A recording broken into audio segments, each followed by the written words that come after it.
दक्ष प्रजापति ने यज्ञ का आयोजन किया। उस यज्ञ में शंभु अर्थात भोलेनाथ जी को नहीं बुलाया। आगे देखिए किस प्रकार से माता सती जी वहां पहुंचेंगी और कैसे वहां पर यज्ञ विध्वंस होगा।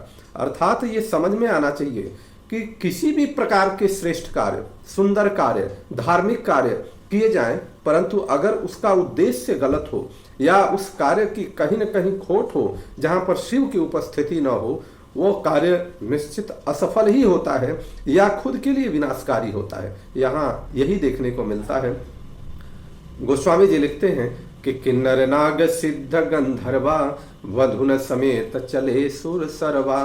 दक्ष जी ने पूरी ब्रह्मांड के जितने भी किन्नर नाग सिद्ध गंधर्व सभी लोग थे, सारे देवताओं को आमंत्रण कर दिया था। और आमंत्रण करने के बाद और आगे देखिए क्या विष्णु सबको विष्णु विरंचु महेशु बिहाई चले सकल सुर जान बनाई। विष्णु ब्रह्मा और महादेव जी को छोड़ करके कल्पना करिए कि जब बुद्धि भ्रष्ट हो जाए तो भगवान विष्णु और भगवान ब्रह्मा जी और महादेव जी को छोड़ करके जब कोई कार्य करे तो वो कितना कार्य सफल होगा। ये सभी लोग गए थे वहां पर, मतलब इनको छोड़ करके और सभी लोग वहां गए।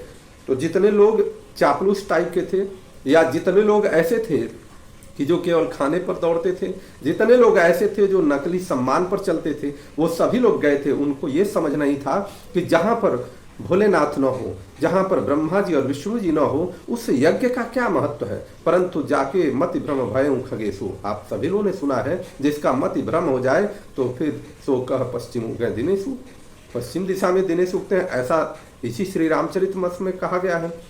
अब आगे देखते हैं, जब सभी लोग आसमान से जा रहे हैं, कैलाश पर्वत के निकट से होते हुए जा रहे हैं, विभिन्न प्रकार के आयोजन करते जा रहे हैं, ढोल मजीरा बजाते जा रहे हैं। सती बिलो के व्योम विमाना जात चले सुंदर विधि नाना, सुर सुंदरी करहि कलगाना सुनत श्रवण छूट ही मुनि ध्याना। सती जी ने देखा कि अनेक प्रकार के सुंदर विमान आकाश से चले जा रहे हैं, देव सुंदरियां सुंदर गान कर रही हैं, जिन्हें सुनकर मुनियों का ध्यान छूट जाए। इस प्रकार का सुंदर गान करती हुई देव सुंदरियां जा रही हैं। तो अब जब ये देखा सती जी ने तो फिर आगे क्या किया कि पूछूं तब शिव कहूं बखानी, पिता यज्ञ सुनि कछु हरसानी, जाओ महेश मोहि आय सुधेहि, कछु दिन जाई रहो मिसई। सती जी ने विमानों में देवताओं के जाने का कारण पूछा। जब उन लोगों का कारण पूछा तो और तब शिव जी ने सब बातें बतलाई। कहा कि तुम्हारे पिताजी ने यज्ञ किया है। पिताजी के यज्ञ की बात सुनकर सती जी बहुत प्रसन्न हुई और सती जी भोलेनाथ जी से यह अनुरोध करने लगी कि अगर आपका आदेश हो जाए तो कुछ दिन मैं भी पिता के घर जाकर के रह करके आऊं। अब यहाँ पर कितनी नीति की ज्ञान भोलेनाथ जी देंगे। पति परित्याग हृदय दुख भारी, कहीं न निज अपराध विचारी, बोली सती मनोहर बानी, भय संकोच प्रेम रस सानी। क्योंकि उनके हृदय में पति द्वारा त्यागे जाने का बड़ा भारी दुख था, पर अपना अपराध समझ करके वे कुछ करती न थी। आखिर सती जी भय संकोच और प्रेम रस में सनी हुई मनोहर वाणी से बोली। सती जी कह रही हैं कि पिता भवन उत्सव परमा, जो प्रभु आय सो होई, अतौ मैं जाऊं कृपायतन, सादर देखन सोई। हे प्रभु, मेरे पिता के घर बहुत बड़ा उत्सव है, यदि आपकी आज्ञा हो तो हे कृपाधाम, हे आदर्श, मैं भी जाकर के उस उत्सव को देख आऊं। कहे उनीक मारे हूं मन भावा, यह अनुचित नहीं नेवत पठावा। शिव जी ने कहा कि तुमने बात तो बहुत अच्छी की, कहे उनीक मारे हूं मन भावा, तुमने बात तो बहुत अच्छी की, परंतु उस बात में थोड़ा समझो कि यह मेरे मन को भी पसंद तो आ गई, पर उन्होंने न्योता नहीं भेजा है, अर्थात हमको बुलावा नहीं भेजा है। दक्ष सकल निज सुता बुलाई, हमरे बयर तुम्हं बिसराई। दक्ष ने अपनी सब लड़कियों को बुलाया है, किंतु हमारे वैर के कारण उन्होंने तुमको भी भुला दिया है। यहाँ बहुत सुंदर ज्ञान है। हम भोलेनाथ का पूजा करते हैं, माता पार्वती जी की पूजा करते हैं, आराधना करते हैं, परंतु जो जिस प्रकार से उन्होंने ज्ञान दिया है समाज को, उस ज्ञान को नहीं लेते। ईश्वर इस धरती पर अवतार लेते हैं, इसलिए नहीं अवतार लेते कि केवल कुछ राक्षसों का वध करने के लिए। राक्षसों का वध तो वह केवल दृष्टि मात्र से कर दें, परंतु वह अवतार लेकर के इस धरती पर लोगों को संदेश देना चाहते हैं कि आप किस प्रकार से जीवन जिए जिससे सकल ब्रह्मांड का कल्याण हो। परंतु हम क्या करते हैं कि हम उन जितने भी संदेश हैं उनको भुला जाते हैं और भूल करके और केवल अपने दूसरे रास्ते पर चले जाते हैं। इसीलिए हमारा कल्याण नहीं होता। हम इसीलिए हमेशा यह प्रश्न चिन्ह करते हैं कि हमारा ये किया भला नहीं हुआ, ऐसा किया भला नहीं हुआ। वही कह रहे हैं कि मुझे चलो मेरे से बैर था तो तुम्हें भी भुला गया। ब्रह्म समा हम सन दुख माना तेहि जे अजहु करहि अपमाना। एक बार ब्रह्मा जी की सभा में हमसे अप्रसन्न हो गए थे, उसी से वे आज भी हमारा अपमान करते हैं। जो बिनु बोले जाहू भवानी रही न सीलु सनेहु न कानी। जो तुम बिना बुलाए जाओगी तो न शील स्नेह ही रहेगा और न मान मर्यादा ही रहेगी। लेकिन भोलेनाथ जी की यह बात उनको समझ में नहीं आ रही है।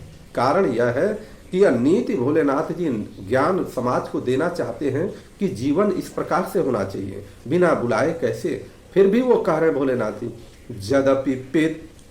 जदपि मित्र प्रभु पितु गुरु गेहा जाई बिनु बोले न संदेहा। तदपि विरोध मान जह कोई तहाँ गए कल्याण न होई। हालांकि भोलेनाथ ज्ञान देते हैं कि मित्र स्वामी पिता और गुरु के घर बिना बुलाए भी जाना चाहिए, बिना बुलाए जाइए। लेकिन फिर भी वहां भी जहां कहीं अगर ऐसा लगता हो कि वहां पर कोई विरोध मानता हो तो उसके घर जाने से कल्याण नहीं होता, नहीं जाना चाहिए। इतना बड़ा ज्ञान हम भूल जाते हैं। इतना बड़ा ज्ञान भूल करके केवल हम ये सोचते हैं कि भोलेनाथ के पिंड के ऊपर हम बेल पत्र और जल चढ़ा देंगे, भोलेनाथ प्रसन्न होंगे। कतई नहीं प्रसन्न होंगे। भोलेनाथ तो प्रसन्न तभी होंगे जो भोलेनाथ जी ने कहा है उसको मान लेंगे, तब प्रसन्न होंगे। भांति अनेक शंभु समुझावा भावी बस न ज्ञानु उरयावा। कह प्रभु चाहूं जो भी नहीं बुलाए नहीं भली बात हमारे भाई। शिव जी ने बहुत प्रकार से समझाया पर होनहार बस सती के हृदय में बोध नहीं हुआ। सती के हृदय में वह ज्ञान बैठ नहीं रहा था। फिर शिव जी ने एक बार ज्ञान नहीं बैठा तो श्री राम जी की परीक्षा लिया और परीक्षा लेने के बाद भोलेनाथ को रुष्ट किया, आंतरिक रुष्टि हुई भोलेनाथ को। और उसके बाद 87,000 वर्ष तक भोलेनाथ जी ने तपस्या में अपने समाधि लगा ली और अब फिर से उनको बात नहीं बैठ रही है। तो एक बार की गलती तो गलती कही जाएगी, जब आप बार बार गलती करेंगे तो वह गलती नहीं होगी। अब क्या है कि भोलेनाथ जी की बात को समझ में नहीं आता है, सती जी के हृदय में नहीं बैठ रहा है। कहीं देखा हर जतन बहु रही न दक्ष कुमारी। अदिये मुख्य गण संग तब विदा कीन्ह त्रिपुरारी। शिव जी ने बहुत प्रकार से कहकर देख लिया, किंतु जब सती को बात समझ में नहीं आई तो अपने कुछ गणों को साथ लगा दिया, मुख्य गणों को साथ लगा करके विदा कर दिया। और विदा कर दिया और पिता भवन जब गई भवानी दक्ष त्रास काहुन सनमानी। सादर भले ही मिली एक माता भगिनी मिली बहुत मुस्काता। भवानी जब पिताजी के घर पहुंची तब दक्ष के डर के मारे किसी ने उनका आवभगत नहीं किया, किसी ने सम्मान नहीं किया। लेकिन एक माता जो थी वो भले ही आदर से मिली। माता को किसी का भय नहीं था, वो तो अपनी पुत्री के साथ आदर से मिलती हैं। लेकिन बहनें जो बहनें थी वह मिली तो लेकिन मुस्कुराती हुई व्यंग्यात्मक रूप से मिली, यह सोच करके कि इसे तो संदेश दिया ही नहीं गया, ये बिना बुलाए आ गई। और दक्ष न कछ पूछी कुशलाता सती ही बिलो की जरे सब गाता। दक्ष ने तो उनको कुशल क्षेम तक नहीं पूछा, हाल चाल तक नहीं पूछा, सती जी से हाल चाल नहीं पूछा। और सती जी को देखकर उल्टे उनके सारे अंग जल उठे। कल्पना करिए, जब मति भ्रम होगा तो ऐसा ही होगा कि देवी जगत जननी को देख करके और आपका अंग जलने उठे लगे। सती जाई देखे तब जागा कतहु नदीक शंभु कर भागा। तब सती ने जाकर यज्ञ देखा तो वहां कहीं शिव जी का भाग दिखाई नहीं दिया। अब यहाँ एक कल्पना समझने की बात है कि अगर यज्ञ के चारों तरफ शिव जी का भाग न दिखाई देने का क्या अर्थ है कि हर पूरे ब्रह्मांड में यह निश्चित है कि किसका क्या महत्व है। उस महत्व में अगर उनको आसन न दिया जाए, सम्मान न दिया जाए, तो अपमान ही होगा। सती जी को जब दिखाई नहीं दिया तब चित्त चढ़े हूँ जो शंकर कहे हूँ, तब जाकर के उनके हृदय में जो भोलेनाथ जी ने कहा था उनके हृदय में चढ़ा और हृदय में आया। तो क्या हुआ कि प्रभु अपमान समुझी हृदय हूँ, और प्रभु के अपमान से, स्वामी के अपमान से उनका हृदय जल उठा। अब हृदय जल उठा तो पाछिल दुख न हृदय स व्यापा, जस यह भयं महापरितापा। पिछला दुख उनके हृदय में उतना नहीं व्यापा था जितना महान दुख इस समय हुआ है। पिछला दुख नहीं व्यापा था, जब भोलेनाथ जी ने समाधि लिया था तब दुख नहीं व्यापा, लेकिन इस समय अब उनको महान दुख हुआ कि यद्यपि जग दारुण दुख दाना नाना, सबते कठिन जाति अवमाना। यद्यपि जगत में अनेक प्रकार के दारुण दुख हैं, लेकिन उसमें भी सबसे ज्यादा दारुण दुख क्या है? जाति अपमान सबसे बढ़कर है।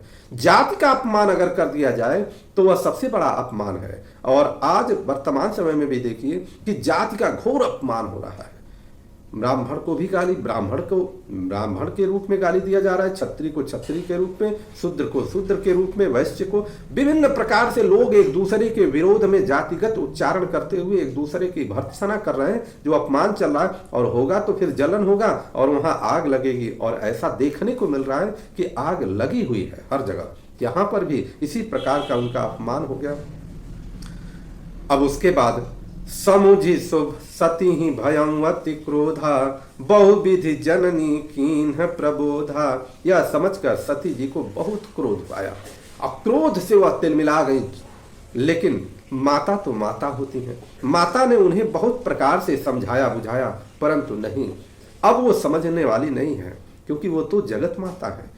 शिवय अपमानु न जाय सही, हृदय न होई प्रबोध, सकल सभई हठी हटकी तब, बोली बचन सक्रोध। परंतु उनसे शिव जी का अपमान सही नहीं जाता, इससे उनके हृदय में कुछ भी प्रबोध नहीं हुआ। तब वे सारी सभा को हठ पूर्वक डांट कर क्रोध पूर्वक वचन से बोलती हैं, पूरे सभा को। और आगे क्या बोलती हैं, कौन सी क्रिया होगी आगे अगले दिन। अर्थात आज के ज्ञान में हमको समझ में आता है कि हम भोलेनाथ जी के, भगवान श्री रामचंद्र जी के पिंड की पूजा केवल लौकिक रूप से या बाह्य रूप से अगर हम करना चाहते हैं और करके अपनी सदगति चाहते हैं, तो निश्चित आपको कतई सदगति नहीं मिलेगी।